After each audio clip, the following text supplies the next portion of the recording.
All right, hello everybody. Welcome to the podcast that reviews every single UK comic book ever published. I'm your co-host Mike Collins, as always, been joined by Adamantium.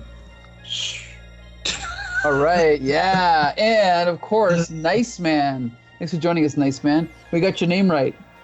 Yeah, and of course it's very ironic because I'm the opposite. Well, you may say that, but we haven't seen any evidence of your not so nice side just yet. But who knows? Maybe during this review we'll see it, right? Yeah, we'll see. Maybe. Okay, let's talk about this. So today we are going to review Transformers: The Man of Iron. Now, the reason this comic is significant is because it's the first UK Transformers comic that was created specifically. It was an original work. Everything else up until that point in the UK had been reprinted from the American comics. Now, I'll just give you a little quick history of my love for Transformers. This is especially for Paul. So I remember seeing the first time I saw the commercial. I remember the first episode. I remember seeing Transformers #1 on the stands in 1984. And I may not know everything about the lore of Transformers, but I consider myself one of the world's biggest Transformers fans. Okay, I had about 85 toys at one point. Most of them are still in their boxes with all the guns, all the tech specs, the instructions, the accessories, everything. And I even had one of the main creators of Transformers, Bob Budiansky, come to Windsor as a guest for our comic convention, and I think it was 2016 or so. So yeah, I'm a lifelong fan. And when this story was published in the US, it was drastically different from the stuff that was being done by Bob Budiansky and Don Perlin, which we'll get to later. But quickly, Adam, I just want to know your history with the Transformers franchise, if any. I grew up with it. You know, this was my childhood franchise. So there you go. There is a nostalgic thing. However, let me just emphasize, with time, there comes reflection. With distance, there comes a chance to look back and to evaluate, was it as great as I remember it being? And I've come to the conclusion a lot of adults, unlike Mike, have, which is it wasn't necessarily great. However, I do enjoy the Marvel Comics. To this day, the Marvel Comics Transformers run, I do think was exceptional. I think for what was a glorified toy commercial as a comic, it actually told some really intriguing stories, and there's been great stuff through IDW, and I think there was even an Eisner winning or at least nominated series within the last few years of Transformers, showing really how far it can go. It can go to these award-winning sort of stories, and then you'll get the Michael Bay films, and then you'll get some other things that are a little bit more questionable in quality. But in the end, I'm familiar with this genre, I'm familiar with this franchise, but I've never read any of the UK publicized Transformers comics before. This is my first exposure to it. Okay, so I'm going to say, you said, a quick note, I'm not going to debate you. You said it's not as good as you remembered. I own the cartoons on DVD, and I just rewatched them as recently as 2 years ago. But anyway, that doesn't matter. Okay, Nice Man. So, including the issue where the one Transformer turns into a merman? Of course, one of the best ones. That was Sea Spray. Right? And what about the one where they go back to King Arthur and... Of course, that's a great one. We talked. Yeah, that was one of my favorites. But anyway, okay, Nice Man. Tell us your long storied history with the Transformers franchise. 0. Okay, 0. You're obviously a little bit older than us, so this was past your time. You were too old for this stuff, right? You know, when the way both of you talk about it, I thought, okay, what's mine? And mine is Supercar, Fireball XL5, Stingray, Thunderbirds, Captain Scarlet, to a lesser extent, Joe 90. I guess, you know, it would be all that kind of stuff. All the toys I used to have, Man from Uncle Car, Monkey Mobile, Green Hornet, Batmobile. The Batmobile was really good. Car the Saint, James Bond car, you know, I'm that kind of kid. Did you ever read a comic that was strictly based on a toy, though? No, there was a comic called TV 21 Okay. Which used to feature, beautifully drawn episodes of TV shows like Doctor Who and the others. Okay. But a comic based solely on a toy, no, I really can't think of one. I just can't. And even today, I have very poor regard for like ROM. A lot of people like ROM and makes me puke. And stuff like that. I'm so sorry. I just can't be nice about this. No, that's okay. Now, here's the thing. We should point out 30-second history. Up until the early 80s, it was not as easy to you put it this way.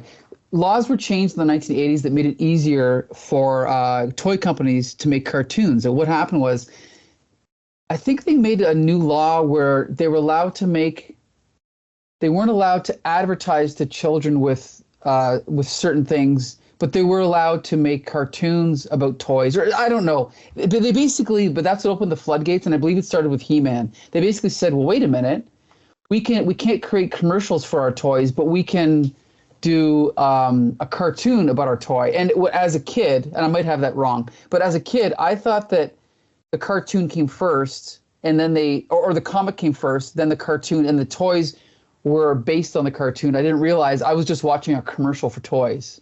Right? I didn't realize that. Yeah. Now I do. So anyway, let's just jump to this comic, okay? If you want, Adam, I'll do chapter 1 and 3, and you do 2 and 4. How's that? Good with me. Okay. So Man of Iron. So we open up this story. Again, I have to say, this is set in England.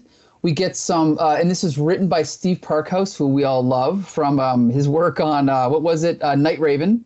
And the art is by John Ridgeway, who I know from Miracle Man, as well as a bunch of other comics. I'm not overly familiar with his work, but based on this especially, I do love it. So we just get a nice little kind of a generic scene establishing the setting, which is, I'm on a laptop here. It's hard to read, but it's Stansom Castle, somewhere in southern England. And again, we're kind of just establishing the scene here, which is interrupted by the appearance of 3 Transformers jets, which we call them Seekers. Just a second here. I'm just going to adjust this. And they fly over this castle. There's kind of like a guard sitting there. There's people watching. The jets fly over, and they fire a missile at this thing. And so we cut over to, looks like the military. They're trying to figure out what's going on. Was it a terrorist attack? Is it, what's happening? And basically, they kind of make a joke about it. I don't know if it's here, but they basically make a joke like, what would they be attacking? What would they be going after? But I don't know if it's here, but it's somewhere in this little sequence. They cut over to,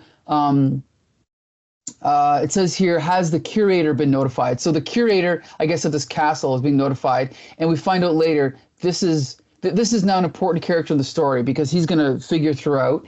We meet his wife, and then on the next page, he leaves to work, but we're introduced to the idea that he's got to go look for his son, Sammy. So then he drives out to a forest. His name's Roy Harker. He parks his car and he's looking for his son. And then we cut over to his son, who's playing what every, boy used to play, which was cowboys and Indians. He's dressed up as an Indian, or Native American, as we call them now. And he's kind of narrating to himself. He's got a little makeshift bow and arrow, right? And as he's playing by himself in this forest, he shoots his arrow up into a tree. It gets stuck in the tree, so he climbs the tree to get it. But then, here we go. Next page, he comes across the visage of Jazz, who we all know from Transformers. Jazz doesn't say anything, but he falls out of the tree. He almost falls out of the tree because he's scared, starts to run away. Jazz starts walking towards him, steps on the branch, breaks it. We see Jazz coming as the kid's running away, running. Then Jazz, we assume, transforms into his car and then makes his way to his house. Now, we'll explain some of this later, but Jazz is now communicating with home base. I don't know if he says, yes, he says Autobot leader, but we know that's Optimus Prime. So he's basically narrating. Spoilers. Yeah, sorry. Autobot leader. Yeah, so he's basically like... The subject is under surveillance, security threat minimal. So Jazz is just going to sit there and wait.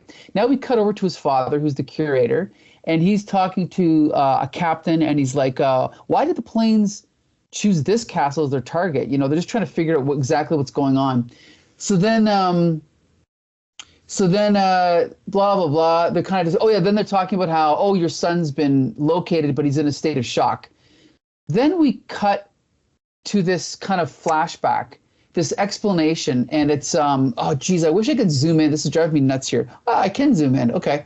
So we cut back to the story. It's 1017. And this is like an explanation of this castle and the importance of this castle. We see a battle that's taking place. 1 second here. Let's see here. And basically it explains that during the middle of this battle in the 1000s, a man of iron appeared who to our eyes looks sort of like an Autobot, but not an Autobot we've ever seen before. The man of iron appears during the middle of the battle. They attack him, he shoots back at them, and the story, even though we're seeing what's actually happened, the story is written from the point of view of the people at the time. So they use phrases like, for he carried a sword of fire and a javelin of flame, and thunderbolts came from his hands. And then basically a priest did fall on his path and offer him the blessings of our Lord and beseech him to return from whence he had come. So then the Transformer leaves and disappears into the forest. So then, now this is this his father reading it? Yes. It is. It's Mr. Harker reading this to his son, his traumatized son. Right. So then he's like, so the man of iron was seen in this vicinity 3 times, blah, blah, blah. And he's explaining about the story. And then he's like, well, what do you think? And the kid says, well, I think it's scary. He's like, Sammy, the robot you saw in the woods today, did he look like this? And the kid says, well, yeah, basically. He's like, interesting, because this is a story about the man of iron. But this manuscript was completed in 1070. It's over 900 years old. And that is the cliffhanger of the first chapter.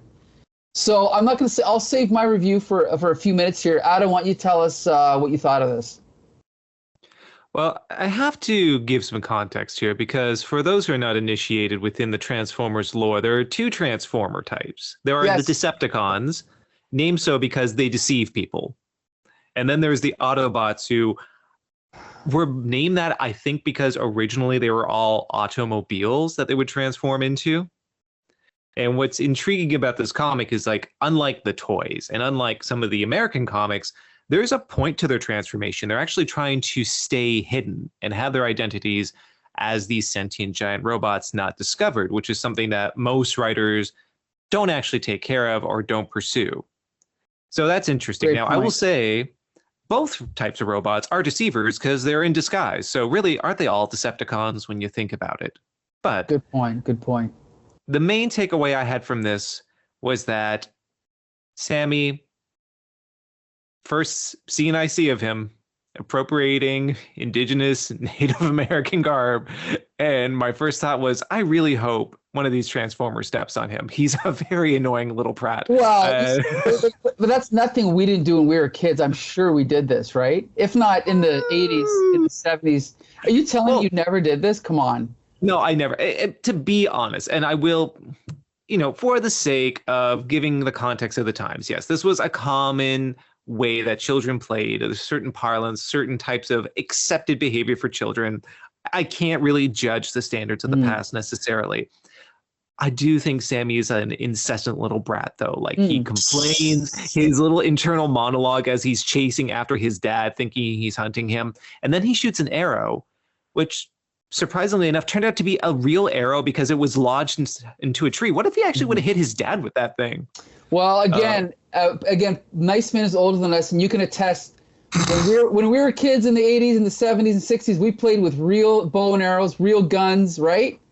Real guns? What? Not real No, I'm guns. kidding. Guns with caps. Yeah. Caps meaning they bang bang. Little gunpowder residue that would make the explosions. Yeah, I'm familiar with that. They were rubber bullets. It's fine. Anyway, we had like nunchucks. Like cracking against each other. Shurikens, just throw them at one another. Yeah, which would hurt people and all kinds of him with an real arrow didn't faze me at all. Not at all. But now that you mention it, yeah, I guess he could have shot his father. And, Adam, you say that he's a brat and this and that, but he's just a fictional character. So you're really blaming Steve Parkhouse. I absolutely am. With that said, I'm making a lot of preamble before I get into what my actual review is. And I guess it's because I want to say I don't really care for this. I do appreciate some of the elements, such as the fact that Transformers are being hidden. Mm-hmm. There is a mystery. They are tying this to some sort of historical record. And I like the idea that the manuscript is being illuminated by the imagery of what actually happened in 1070, actually showing this gigantic robot walking around. I just don't really care about these characters. I don't feel there's any character actually given to anyone. The only thing I will really compliment so far in the story, and keep in mind, I'm reviewing the first issue, Mike, not the entire series so far. I think the art is fantastic.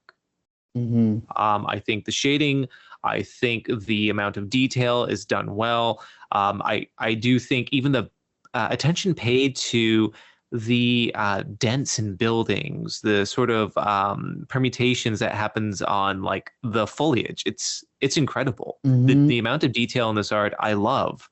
It's just a shame that I feel it's a very unsatisfying narrative so far in this part, and that's granted, we're reading a very truncated story, a very short page run here. But yeah, unfortunately, I didn't feel like this had me salivating for more at this point in this 4-issue run. Yeah, so unfortunately, despite my Transformers love as a child, it didn't translate to appreciation of this particular issue. It had me salivating. But anyway, nice man. Tell us what's your review of this chapter 1. Well, again, isn't it ironic, considering I'm the one with zero interest in Transformers, zero attachment to Transformers. But I like the thoughtfulness that Steve Parkhouse put into it. I like the way this guy thinks. Go ahead, keep talking. The historical aspect is ambitious, very, ambitious, but creative, creative and ambitious. I like it. And the fact that they are hidden, they're using their transformative figures to stay hidden is a very kind of Doctor Who TARDIS kind of touch. And I like that as well. And for the art, I thought, I don't quite get it. At times, I think it's great. And at other times, I think it's amateurish. So I'm thinking, well, when is it great and when is it amateurish? And I think it's great when he doesn't draw people. And when he draws people, I think it's a tad amateurish and doesn't hold a candle to when he doesn't hold people. So I was kind of pleasantly surprised by chapter 1. I didn't feel like, oh, God, now I got to go to chapter 2. I thought, this is not Grant Morrison, but it's got a certain thoughtfulness to it. So. Excellent review. Nice, man. Adam, not so good review. Anyway. if I may make a rebuttal here. Sure. I think this is a bit of a pet peeve of mine where there is a bit... I was contending with why Sammy bothered me so much. And there's a lot of internal narration going on and a lot of vocalized narration. Sammy going, oh, I see this. Oh, I'm doing this now, which is just a pet peeve of mine. I understand it's a trope of the time of general comic writing, but I think that's what bothered me so much about him. Maybe he's not quite as bratish as I made him out to be, but to me, that was just a little bit off-putting. I will want to review the one point, though, about the art, because if you do go to the trade page 12, which shows the big battle commencing at the castle as being told through this manuscript, I think the human figures are brilliant as you see this cascade of armored figures heading towards the castle and then the 2 panels below of them battling in these dynamic poses. I think it's actually quite incredible. It is, but that's not what I'm talking about. I mean just the close-ups of the father and the boy and when people are the talking heads, not the battle scenes. Okay, so it's not so much the body language, it's the static faces that you have an issue with. Yeah, because, okay. I mean, other aspects of the art are just so dynamic and so delineated and so defined, DDD.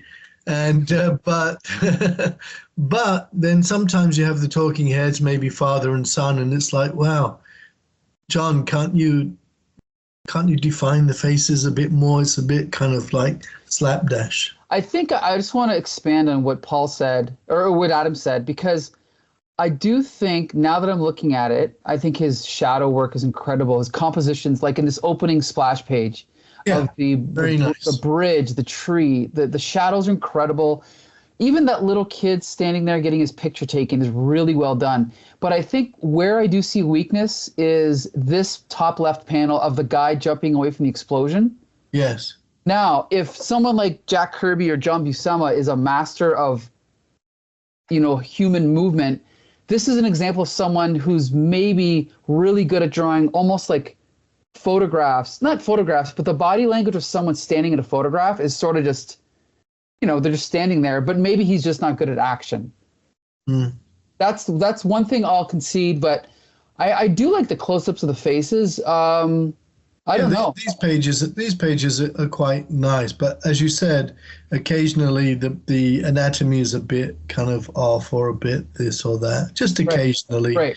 And I can't remember exact page, but I think father was talking to son maybe, and they were just kind of wishy-washy faces. Right. Maybe it was the final page, 14, while he's telling the story. I did laugh a little bit at the final image of Roy, because he looks not how should I say, stern or not befuddled.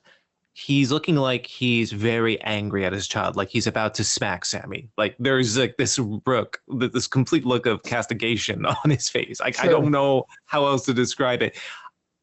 I think maybe with this art, there are such highs that when the art is not reaching those highs, maybe their contrast just comes across as seeming more subpar than it actually ought to be evaluated for. I think this is exceptional art by a lot of standards. It's just we see how great this artist can be in those really dynamic, excellent pages. And in contrast, I think it just makes it seem a little bit, how should I say, you use the term amateurish.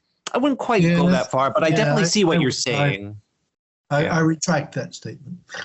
But here on the page that we see where he's trying to look very focused, he looks a bit like he's got chicken pox. A bit, yes.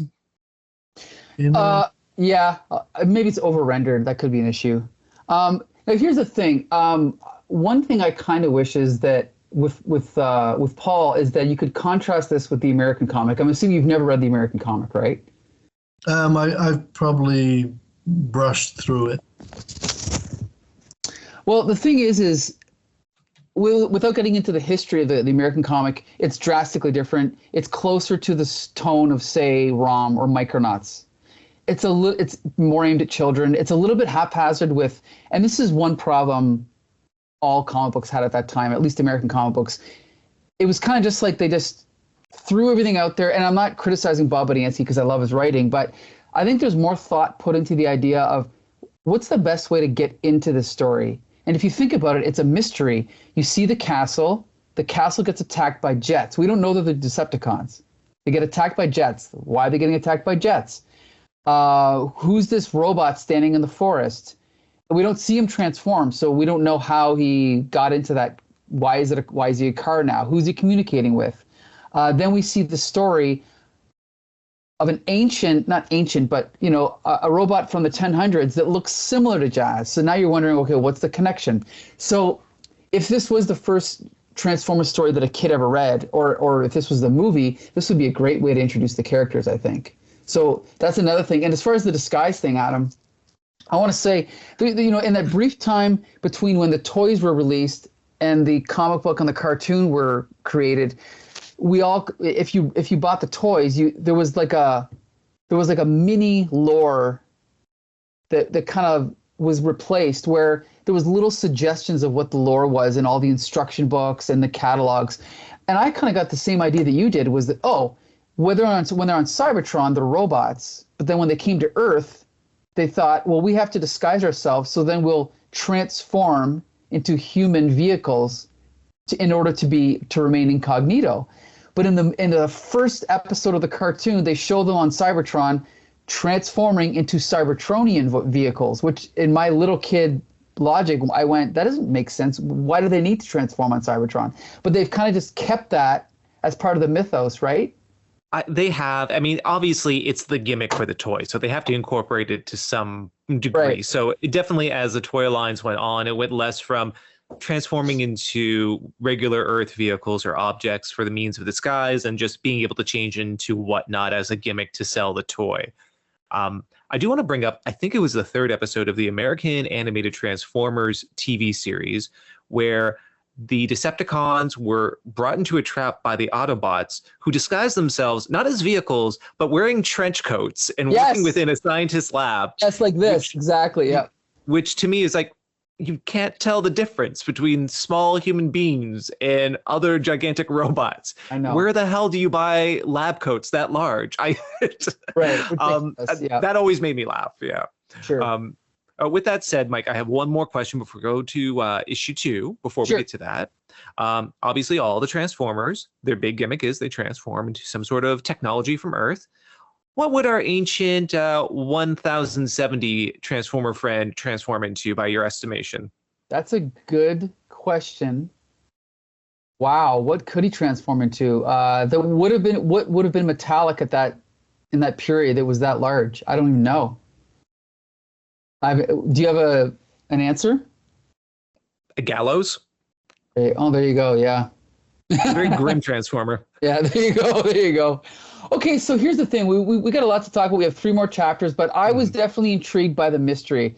As a kid, I was blown away by this. So I couldn't wait to read chapter 2. Men of Iron, chapter 2. And Adam, you're going to tell us what happens in this one. Yes, I will. And this actually starts off quite differently from the previous issue. In this one, we see a shooting star going over the village that our inhabitants are sleeping within, and we see almost stardust falling down outside of Sammy's window.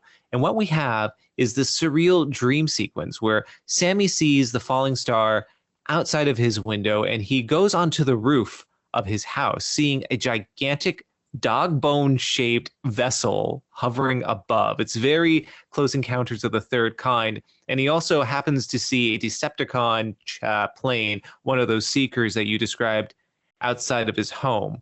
So at this point, it's very ambiguous whether or not this is a dream or if this is real. And the ambiguity of it continues over on the next page, where we actually see some sort of, I guess you can say, out-of-body experience Sammy is having, where we see him asleep in his bed in the middle of this field as his body floats over. Also seeing other Transformers outside his home walking about the town. He's stirring from his dream going, get away, don't come here, I don't want you here. And there's this slight implication that maybe, just maybe, there's a type of psychic, I guess you could say, connection he's having with these robots. It's not quite made clear yet. But regardless, he wakes up from this dream where his bed is floating and he begins floating out through his window like, what was the character? Nim, I believe? Nemo, right? Nemo, that's right, yeah, yes. Little Nemo. And so he continues floating about. He sees the image of the Man of Iron. And yes, of course, the implication is being this is all due to the interference of the Man of Iron or these giant metal robots. My thoughts exactly. Mm-hmm. Anyway, the parents hear a commotion in Sammy's room. They bust open the door. Windows open. Papers are strewn all about. And it looks like basically a hurricane went through. Anyway, he closes the window. I should say Roy closes the window, the father, and he looks out and he happens to see a figure of one of the Autobots walking back into the forest. And he just says, what the heck is going on around here? Which is a very mild reaction, I feel, to have to see a gigantic sentient robot walking through your backyard. But I digress. Anyway, the next day he's with his compatriots in the army, and they're just talking about, again, what may have happened with this bombing. Basically, what they see is that through a sonic scan of the hill, there is what they claim to be an unexploded bomb that's beneath the soil of the castle, and there might be something else there. They're going to have to excavate it. So at this point, Roy is thinking, well, I don't know who's going to have more information about this. And then he thinks about his son with all these strange experiences he's had, claiming of seeing this giant metal man, and then himself seeing the robot outside the window the previous night. Now here comes one of the most uncomfortable scenes I've ever read in any comic book. A vehicle pulls up next to Sammy. It's the Autobot Jazz, but we don't know this at the time. I mean, the audience is aware of it, but it's not made clear. Anyway, the door opens and a voice says, "Get in, Sammy." There's nothing to be afraid of. Get in. We'll go for a drive. And Jazz is trying to lure this child inside of him to take the child away. And he continues reasoning with the child, who's going, "Oh, but I've been told not to talk to strangers." "I'm not a stranger, Sammy. Deep down, you know, don't you? You've been wanting an adventure all your life. Besides, I got something to tell you." And he finally manages to get Sammy inside the car. The door closes, and in horror, his mother watches as the car peels away with Sammy inside, our hero's kidnapping this young British child. And that's how that chapter ends. So, okay, hold on. I know there's a lot to unpack there, Mike. Yeah, I'll just say that scene was weird, very weird. Now, the one line I really did like was when Jazz says, "Deep down, you know, don't you? You've been wanting an adventure all your life." I love that line because that's the Joseph Campbell call to adventure, like a fairy tale, right? The next line, "Besides, I have something to tell you, something really important." Okay. What the hell was Steve Parkhouse thinking, right? I have some really good candy inside here. Yeah, like, I don't know. Like, I hate to go to that direction, but it just speaks for itself. It's very, like, it should have just been tweaked. The dialogue should have been tweaked. And there's nothing wrong with it. It's also a little bit weird that Jazz is acting this way, but I don't mind what he does because it shows that he's alien. He doesn't understand human, culture. And the fact that he kidnaps him, away from his parents is also weird. I can forgive all that, but the actual language he uses is very creepy, and I wish that would have been changed, but I can forgive it. But I want to jump back to the beginning of the story because this could be my favorite chapter. This whole opening sequence, the art is so good with the night sky, the little, like the fairy dust coming into the window, like the little Nemo sequence of him waking up and floating out of his bed up to the spaceship, and then we see Thundercracker on the ground. Then his bed in the middle of the field, Mirage appearing out of the forest, backlit. It's an incredible shot. Mirage walking through in between houses. He's a little bit bigger than he should be, but that's okay. Towering over the top of the house. Again, you're reading this as a little kid. If you're about the same age as Sammy, this is like a fantasy come to life. I think it's incredible. Peeking in the window, that's great. The whole thing, you're almost wondering, is this a dream? Is it real? It's like you said. Like, here's the thing, is the only reason Mirage came to this house is to get that picture. They could have done this in any way, any of 1,000 other ways that would have been a lot more efficient. But this is a nice way to dramatize it, I thought. So I really like that choice. I want to do one little lore caveat to this. Sure. You have Mirage, whose name implies exactly what he's capable of. He's capable of projecting holograms, projections. And that's kind of the gimmick of his character in the TV series and the comic. Very briefly touched upon, but it is a part of what his powers are. Actually, I have to correct you. Hound projects illusions. Mirage, I think he can only disappear. Oh. Well, then that denudes my entire point. Never mind. Okay. What were you going to say? That he should have. I was just going to say, like, I assumed like the floating that he was doing, or like even the vision of him like flying over his bed or over the field. Maybe that was a hallucination or some sort of hologram he was projecting. But obviously, that's not the point, and that was not even in character. So you've proven me wrong. I know nothing about Transformers, Mike. This contravenes everything I have to say about this comic. Anyway, go on. Yeah, the powers could have been different in the beginning, but anyway. I do want to add, just before we go on, I can see to your point. This is a beautiful sequence. I think this is the best thing about this entire storyline, these opening pages. Yeah, I love them. Okay, Nice Man, what do you think? Very, very carefully crafted in writing and in art. Like you said, the art is quite beautiful at times.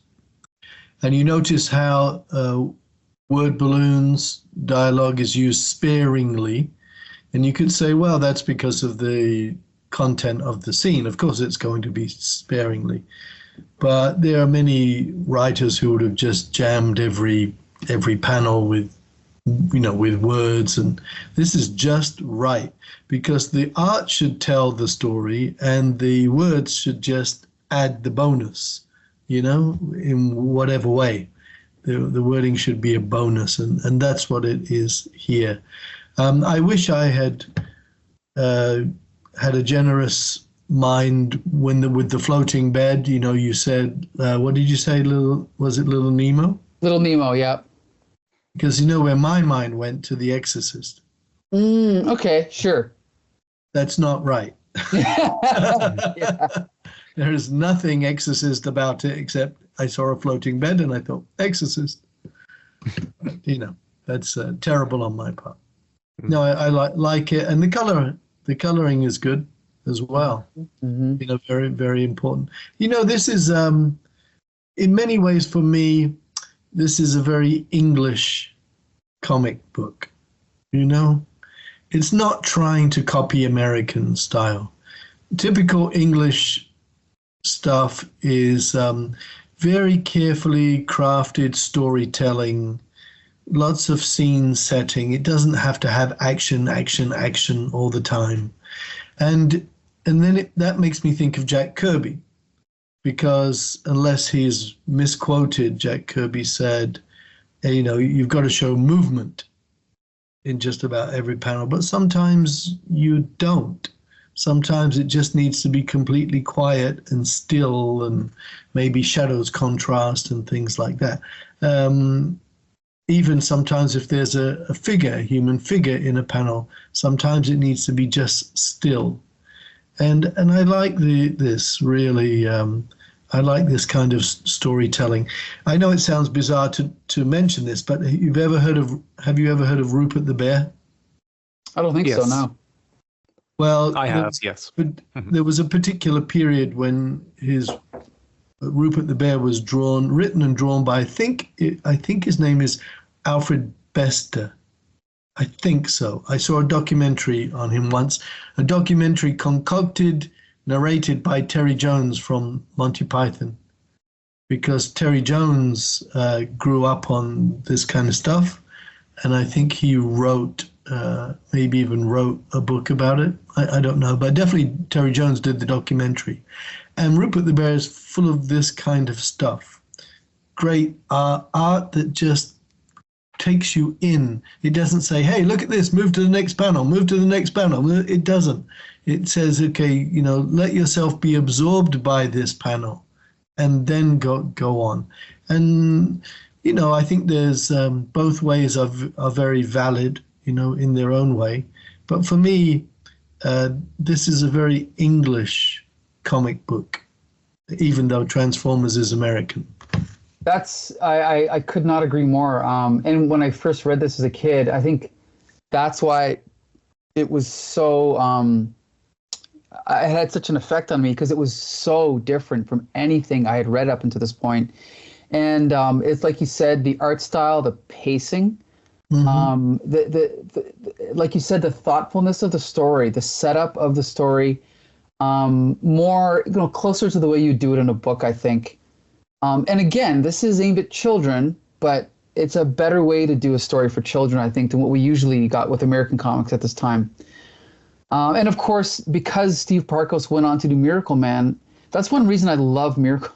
There's a million reasons I love Miracle Man, but it's hard to explain to someone that didn't read it at the time, but it was so drastically different from what we were getting from American comics at the time, right? Just like this.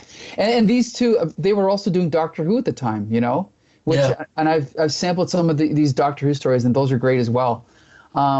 But yeah, I agree with everything you said about the art. The other thing I want to point out is that this story was created before they'd even seen the American comic. So they, what happens is when you read the American comic, from the first issue to I think maybe the third issue, the designs of the characters drastically changed because they were still figuring out how they were going to depict these characters. So they were kind of making it up as they went along. And so, for example, a character like Bumblebee, there's the way Bumblebee looks in the toy, and then there's the way Bumblebee looks in the cartoon. And in between, there was kind of just made up designs where the artists would just make it up as they went along. In this story, the models are basically they take the toy and they just draw the toy. And I'm sure you noticed that too, right, Adam? Oh, no, absolutely. Like you are going to see they're off from the animation model. I find it very intriguing, though, because one thing that was brought up was the sort of consideration of the story. And I think there's a duality happening here. There is a lot of consideration, a lot of meditative qualities of this issue for the first half. And then it goes into this very child-centric, as much as I've mocked the scene, there is that notion of, yes, children have had fantasies about being approached by a monster or a hero or a robot or whatever saying, don't you want to go on a grand adventure? Don't you want to join me? So there is something, I think, understandable within that sequence there. What I find to be very interesting about it, though, is that it negates the ambiguity of what happened in the initial pages. We have this dream-like sequence where it's very unclear what exactly is happening with Sammy, what exactly he's seeing. Again, there is the assumption perhaps that he has some sort of psychic link, or he has some sort of precognitive like connection or vision of these Transformers. And it's never paid off in this issue. And I find it very interesting because they're specifically choosing Sammy. And it'll be interesting to see if the selection of this child to participate in this adventure pays off or not. I'm not going to say anything until we get to those issues, but I have some thoughts about that when we get to it. I'm a proponent of, if you're going to introduce something in a narrative, follow through with it. Like Chekhov's gun. Yeah, and I'll leave it at that. Yeah. That's, you know what? That's a great point, and we can get more to that later, but you've made a great point. And we can address that later on. But I just want to say, I love this chapter. And I also want to say one other thing is it's interesting for me to see the toy designs, because the designs used in the cartoon, they humanize the figures a lot more, and they round them out, and they eliminate. Like, the whole point of a Transformer to me is, as you can see here with Mirage, is he looks exactly like if a race car was standing up and had arms and legs. That's the point, is I want to see the rubber tires. I want to see the hood of the car. And with the cartoon designs, they smooth a lot of that out, and I think they lose a lot of that. But I really do like the idea of seeing a big rubber tire there and knowing that when they transform, they're going to be rolling on those tires, you know? So I appreciate what they did in this story. But anyway, now we're going to jump to chapter 3. Okay, so in this chapter, we open up with Jazz. Oh, and by the way, we have to point out now the artist it's changed, unfortunately. It's now Mike Collins doing the art. And it is inferior. There's a few good moments, but for the most part, it's a lot sloppier, I find. A lot sketchier. Agreed. And the colorist has changed, too. It's no longer Josie Furman. It's now Gina Hart. Okay. It's unfortunate. But so we open up with Jazz racing down the road through the forest with Sammy inside. And Jazz is explaining that there's something I want to tell you, and there's something I want you to tell me. I'm taking you to meet some of my friends. And so then he says, well, you've actually met one of my friends before. And we cut over to Mirage transforming into the race car, and then we cut back to Sammy talking to Jazz, and Jazz is kind of explaining things as they go, and Sammy's like, you mean the robot I saw in the woods was you? That's right, Sammy, that was the real me. And of course, when I read Jazz's dialogue, I have to imagine Scatman Crothers as the voice, because he was the voice in the cartoon. So anyway, now they're going along, and they're joined by Trailbreaker. And again, this is getting exciting, because now you're thinking, oh my God, this must be a dangerous mission if now there's 3 of them. And all of a sudden we see one of the Seekers flying in. By the way, depending on which version of the story you read, they're all color different. So this could either be Thundercracker, Skywarp, or Starscream, depending on which version you read. But one of the Seekers flies in, again, no dialogue, shoots Trailbreaker, and then, okay, again, we have to point out, in the cartoon, Transformers were shot all the time, and the bullets, or the lasers just kind of bounced off them. Sometimes they were injured, but Trailbreaker takes a beating here. He looks pretty, like, I don't think he's going to survive this attack. Like, his tire flies off, is on fire. He looks like he's melting into a pile of slag, right? Then just at that moment, Thundercracker is flying. Mirage evades him by going under a bridge. Thundercracker smashes through the bridge, so we can assume he's dead now. A different jet comes and shoots at Jazz, but then who comes to save the day but my favorite Transformer, Blue Streak?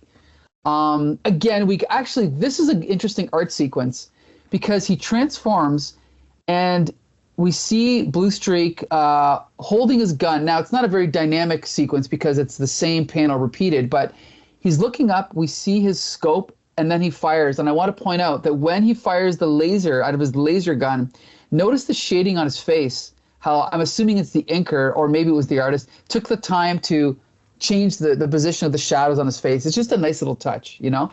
Mm-hmm. And Thundercracker, whoever this is, blows up. And then Blue Streak makes a little joke. It's closer to something they would have in the American comic, you know? Autobot Blue Streak to patrol leader, just brushed something off your tail, Jazz. It's like a line from Top Gun, right? Try to be more careful in the future, eh? Except he says, So anyway, we cut over now. See, this is actually a good moment. They've been driving so long that Sammy has fallen asleep. I think that's pretty thoughtful on the part of the writer. I thought that was cool. They get to the spaceship. The spaceship opens up, and who do we see? But Autobot leader Optimus Prime comes out again in toy model, not the cartoon model. So he comes out, and he gives a little explanation that, and he makes a good point here. He says they're stranded on Earth. That's something that was sometimes alluded to and sometimes forgotten about. But after one of the points of the show was that they were always trying to get home. You know, that was like a kind of a cool running subplot. And so then we see Optimus Prime talking to Jazz, and Jazz shows the drawing and basically explains that they're convinced that there are Autobots hiding, waiting underneath this castle. And he says, we've got to get to them, Sammy. Our future and yours and your parents and your neighbors depend on it. We've got to get there first. So this is the idea that now there's a race. They've got to get to these Autobots before the Decepticons do, which makes it even more exciting because now there's a ticking clock, which I think is great.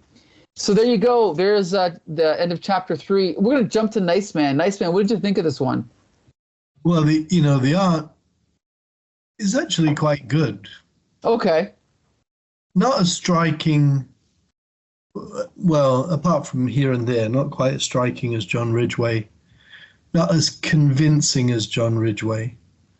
But still, shifting angles and some nice renditions here and there, especially the one of the jet in the coming across the top of the page, wherever that is, that one there. I mean, that's very impressive.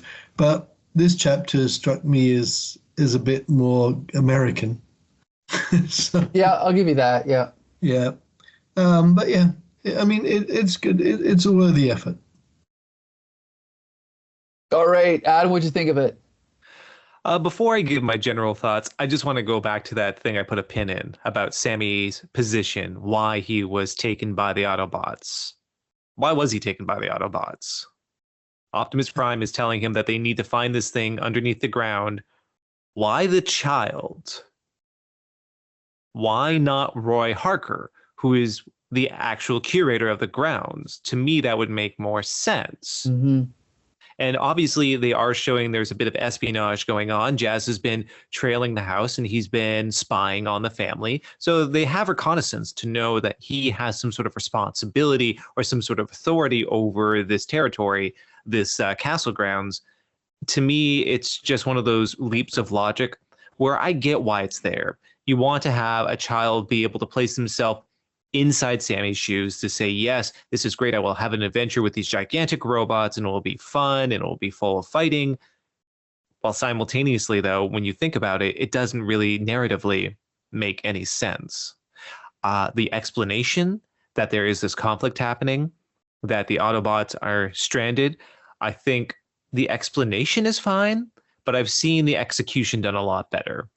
there's no real pathos, nor is there really an indication of the threat humans face by the opposite side of these Transformers, which are the Decepticons. And because of that, I do feel like this particular issue would probably be the most lackluster of them all. Yeah, I could agree with that. Yep. Yeah, I think that one thing I'll say I can save most of this for the end, but there's incredible buildup in my opinion, but I do agree that there's not as much payoff as there is buildup. But we can get to that when we review the 4th chapter. But again, besides the points I made, yeah, I mean, we have a battle scene, which is the most American sequence of the story so far. But I think there's a few extra details that make it more exciting than the typical American cartoon or even the comic book. The details I mentioned. It's also interesting that there's absolutely no dialogue from the Decepticons ever. I'm also going to assume, like I said, that these Decepticons are wiped out. I'm assuming Trailbreaker does Trailbreaker come back? No, I don't think he does. So that's one interesting thing. But again, they were kind of making it up as they go along.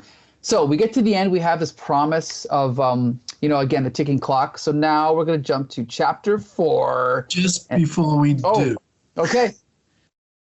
It's a good thing that there's nothing said by the Decepticons. Okay. I mean, first they have a goofy name. Okay. It makes me think of a group of politicians. But the Decepticons, they'll promise you this, but deliver you that. Yeah. But, it's better that there's nothing said by the Decepticons. It adds to their mystery. Do you remember Captain Scarlet? Did you ever see Captain Scarlet and the Mysterons? Nope. You would enjoy it. Really? You should check it out on YouTube. Yeah, because the one of their agents was transformed by the Mysterons into an agent for the Mysterons, but he never spoke, and that was better. Less is more, to use that cliche. The other thing is, in this art looking more American than John Ridgway, I know the scene calls for the jet to crash. But if you go back a few pages, I have to say that one more, I think, another one. Oh, well, where's that one with the jets coming in panel by panel and crashing? There. Right there, yeah. This to me seems like Dave Cockrum. Really. Okay. Seems like Dave Cockrum from X-Men 101. The crash. Specifically, okay, interesting. Okay. I mean, maybe he might have read that. Yeah, he might have read that story. The crash that leads to the creation of the Phoenix. But, I don't know. That's why it strikes me as much more American than John Ridgway. But if John Ridgway had drawn this, I mean, would he have done it so differently? I don't know. I don't know. It's definitely more American, I think.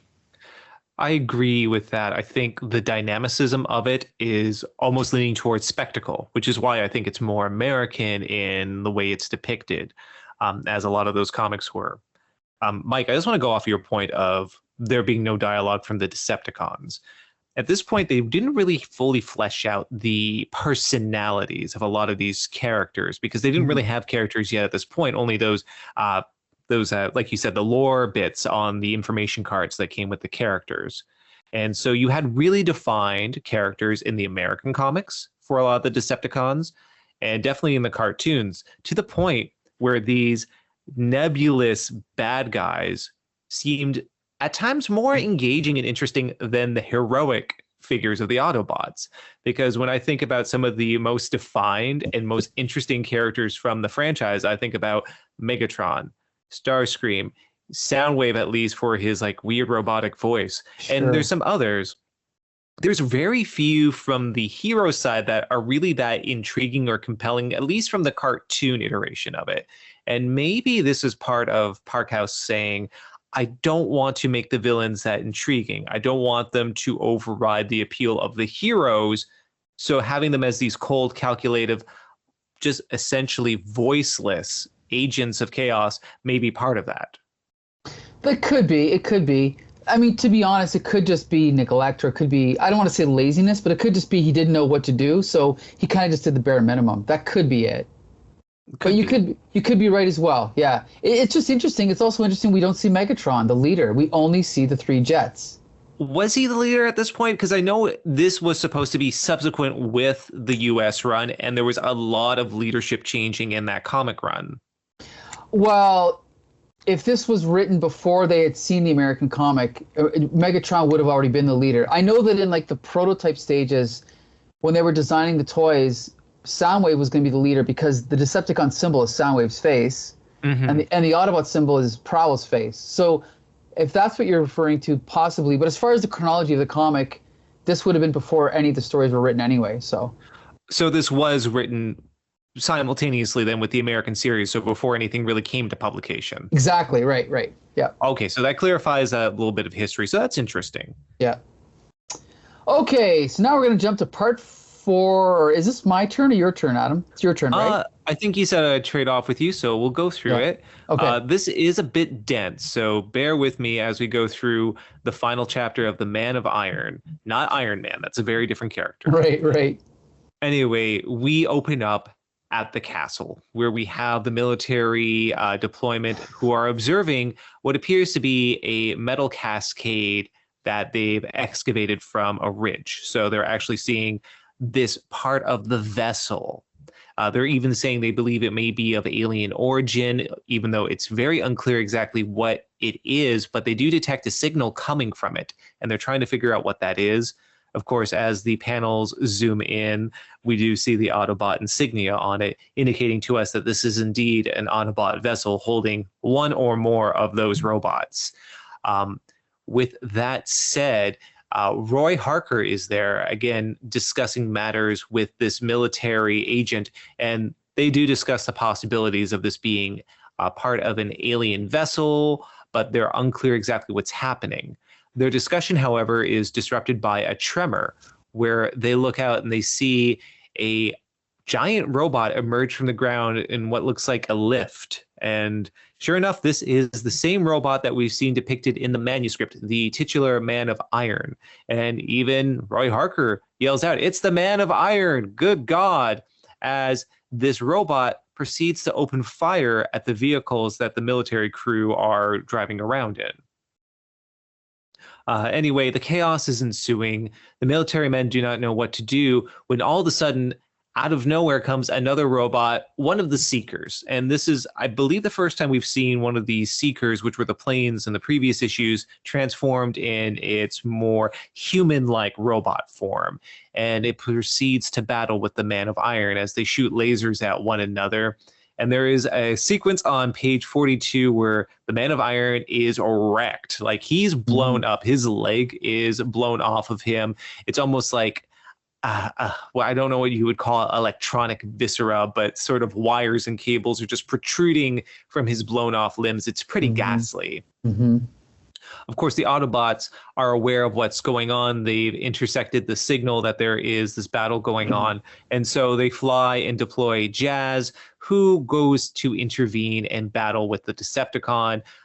He humorously has Sammy inside of him, and he tells him to, "On my word, Sammy, jump, roll out." And so Sammy, at presumably the highest speed this vehicle is going, duck and rolls out of this vehicle as Jazz jettisons off a hill and collides into the body of this Decepticon robot and proceeds to have battle with it.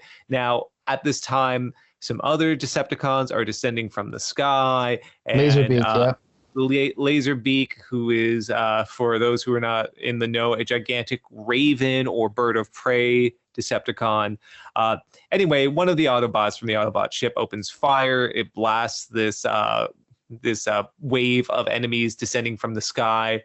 It's a big battle that ensues with flaming wreckage in the bodies of Decepticons and parts of different robots falling into foliage, falling into the castle, just creating all sorts of chaos.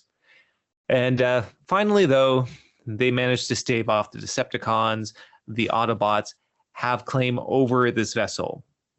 But what happens is Optimus Prime is with Jazz, and they see that, of course, their one robot, the Man of Iron, has been destroyed.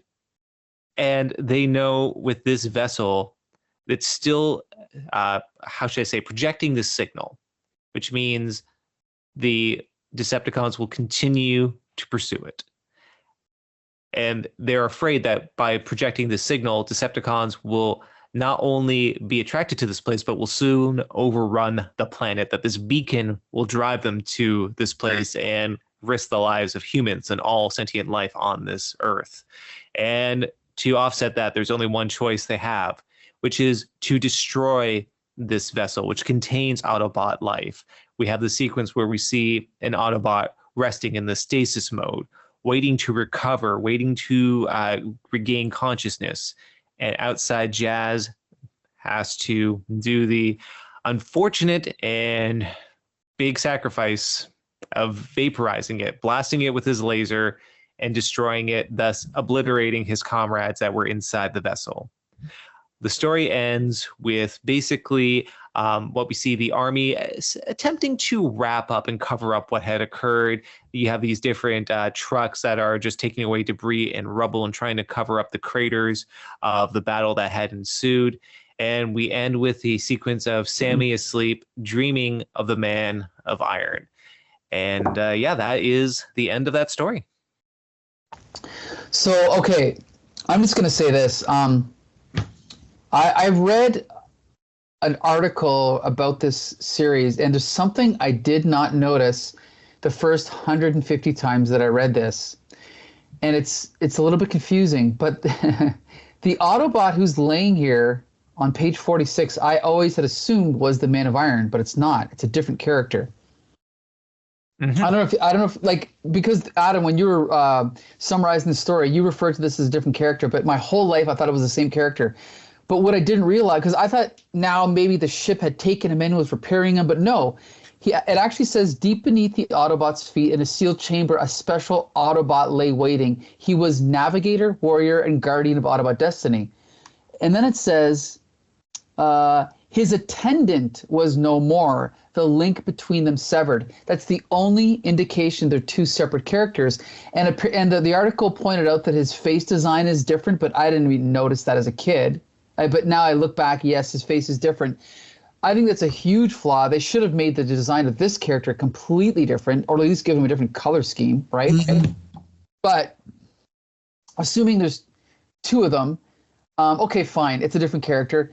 It is kind of tragic that there's this potential for other Autobots to be down there that could help to Optimus Prime, and that Jazz destroys this ship without knowing it. Like, that is... It's in itself a really good idea. It's kind of sad. I love this little ending, and the Man of Iron walked once more in his dreams, again, like a fairy tale. I think the only negative thing I can say about the story, and this goes back to some of the things you were saying earlier, Adam, is that it doesn't quite, what's that word? Is it coalesce? Is that the word? Coalesce. Yes. Mm-hmm. I mean, I definitely still enjoy it, but I think to make it perfect, they could have tweaked some of these little things at the end. And so while I do think it's a good ending, I think it could have been better. Adam, what do you think? I have a question before I give my thoughts. Sure. And I'm not clear on this. Why did the Man of Iron attack the humans? I mean, maybe based on the memory of being attacked the first time 1,000 years ago. Okay, and assuming they're... Yeah, no, you're right. Like, that could have been, maybe he should have just stood there and then they shoot him first and that gives him the motivation. Is that what you're thinking? I almost feel that there's an implication in the art and in the story that the Man of Iron misfires, that he attacks this vehicle that the Army Corp is in because he's actually aiming for the Decepticon behind them. But it's not made clear enough for me. I feel like it's a sequential flaw where, because there's enough ambiguity in that, it makes it a little bit flawed in that way. I would rather it be made much more clear that it was an apparent attack, but really he just misfired. That something gave the indication that no, he's actually trying to attack the Decepticon behind the humans. Also implicating the fact that he could care less about the humans. These lives are inconsequential to him. It's all about this battle he's engaging in with this other robot.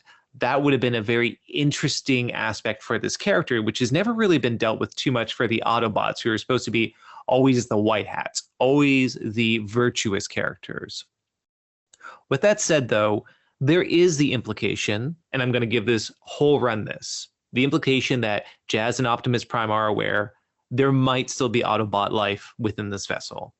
And yet, despite the fact that they are stranded on this planet, despite the fact they're engaged in this war, that they must hide themselves from the humans, they make the sacrifice to prevent more Decepticons from coming to this planet. There's something very chilling about that and mature in a way that I was unprepared for reading everything else prior to this. And to me, that's what redeemed this whole arc. I think that one story beat, to me, sold me on this. I don't care about Sammy being the sort of placeholder for a child, imagining themselves in this adventure with Transformers. I don't really care about the battle that took place in the previous issue. That moral dilemma and that decision spoke so much of the Autobots' character in a way that most comics at the time, whether they be from the UK or America, failed to do. And I was utterly intrigued by that. This sort of bittersweet ending with this denouement I thought was powerful, and I was not prepared for it. To me, in spite of that little, as I said, sequential flaw I saw with the appearance of the Man of Iron, it made it the best issue in this series, in this run. And I think it did tie everything together where, as much as I nitpicked and I mocked here and there, it made it satisfying in the end for me. Excellent. Yeah, well, I mean, you're basically reiterating what I felt, I think, the first time around. I think what it is I've always put this story on a pedestal, and I think a couple flaws have brought it down for me, whereas it sounds like maybe you've read this before, right? Or no? This is my first. I've never read any of the UK comics before, so this is my first go at it. Gotcha. So yeah, I'm coming in from a different perspective, but I definitely agree with everything you said. So nice, man. What's your take on it? For once, there's absolutely nothing I can say, nothing, because the two of you have covered it all as well as it can be covered. Every thought you had, everything you've said, I've got nothing beyond what you've already thought and said. Nothing. Well, okay, let me try and extract a couple thoughts out of you. I just want to go back to the whole English versus American thing, because this was my first exposure to any English comics, and I don't think I really read any until I came across Miracle Man, which would have been maybe only 2 or 3 years later. But again, it gave me that same vibe. I mean, granted, it's hard to follow up with Alan Moore, so not all of them were as good as Alan Moore's Miracle Man. But there's that same tone and that same feel with English comics that made them stand out from American comics. And I think if you really think about it, like, that's what Vertigo was. It was literally just the UK writers and artists working on DC characters, right? Unfortunately, DC's gutted Vertigo, but I just heard that they're bringing Vertigo back. Did you hear that? I think so. Yeah, we'll see how that pans out. But I don't know. I mean, this stuff, it's funny because I've been going through a phase the last 5 years where I've been rereading all of my Bronze Age comics, and this is another discussion, Paul, but I personally have a hard time rereading, for example, Defenders or 80s Avengers or most of that stuff. It does not hold up for me. I can't enjoy it anymore. This stuff I can enjoy. Doctor Who I can enjoy. So I'm always afraid to go back. I am afraid, because I know what I enjoyed at the time I enjoyed them, and they sit in boxes, in the basement. And for some people, they're like kind of little treasures. There's lots of Bronze Age stuff there, including, Hulk 181, Spider-Man 129, Giant Size X-Men 1. But part of me says, don't reread them. Don't. Just leave them. Just leave them as they are, And for the reasons that you say, like what holds up and what doesn't hold up, and I think this kind of storytelling, the more English storytelling, I think holds up a bit better. I have to agree. Adam, what do you think? I think there is a certain sense of, like I said, meditation over this series compared to what I've experienced with the American publication. Now, I like that it's cheesy. I like that it's kinetic. I'm, of course, referring to the American series.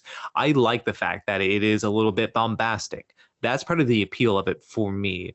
And I didn't know how I was feeling about this more meditative, more, I guess you could say, slower paced take on Transformers.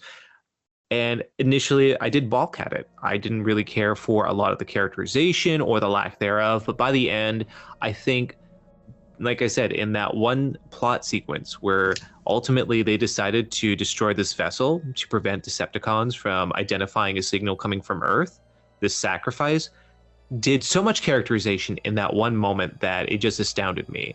And to me, I think that's the main difference, actually seeing characters change and actually being able to see the consequences of actions be considered rather than just having a punch up and then let's see what happens in the next issue. That's the big difference for me. Not that it needs promoting, but I do want to give a shout out to Image Comics and their recent Transformers run as written by Daniel Warren Johnson. I think it's exceptional. There's been a lot of really good Transformers comics over the years, some subpar ones. This, I think, is the best written Transformers comic I've read, the one I'm mentioning from Image Comics, and I would highly recommend it if you want a nuanced, character-driven story of Transformers that is going to surprise you, that some characters and some story beats are going to be not what you expect. I would recommend that. And to me, I think this story is a kind of precursor for that, for this more meditative, more nuanced approach of what you can do. And for me, a comic that can do this, whose sole purpose initially was just to sell a line of toys, that's a success. I'm glad you said that because I might check those Transformers comics out because I've been disappointed by most of them. I want to say one more thing. I'm a huge fan of Bob Budiansky's writing, but he left the American book around number 55, and he was replaced by Simon Furman, who was the regular writer of the UK series. And I tell you, from the first time I read a Simon Furman story, I did not like his work. It had a little element of sophistication that this does, a little tiny element, but it also felt like it was trying a little bit too hard. And so I could never get into him. But most Transformers fans prefer Simon Furman over Bob Budiansky. I'm not one of them. But I only learned yesterday when I was reading this book that John Ridgway did draw more Transformers stories, but they were written by Simon Furman. So now I've got to seek those out and I've got to read them just to see, if they hold up as well as this. Anyway, that's just a little side note, but I'm going to check out that book. So anyway, nice, man. I want to thank you for indulging us and reading and reviewing this story. I know you tried to dodge us, but we made it work, right? You've broadened my, broadened my experience, really. Excellent. So it's good. I mean, if it made me vomit or something like that, that would be different, but that's not the case, So right. Thank you. No problem. Thank you. Next week, strawberry shortcake. No, just kidding. Actually, in our next episode, Adam, you're going to like this. We're going to jump back to Judge Dredd. Ooh. And we're going to review the Robot Wars. A famous story, right? A very famous story, and one I'm very much looking forward to. Excellent. Okay, so be sure to join us every other week-ish for UK CORRAL. We're going to try and cover most of the early work by the more well-known UK writers. So, I want to thank Adamantium and Nice Man for joining me, and we'll see you again next time.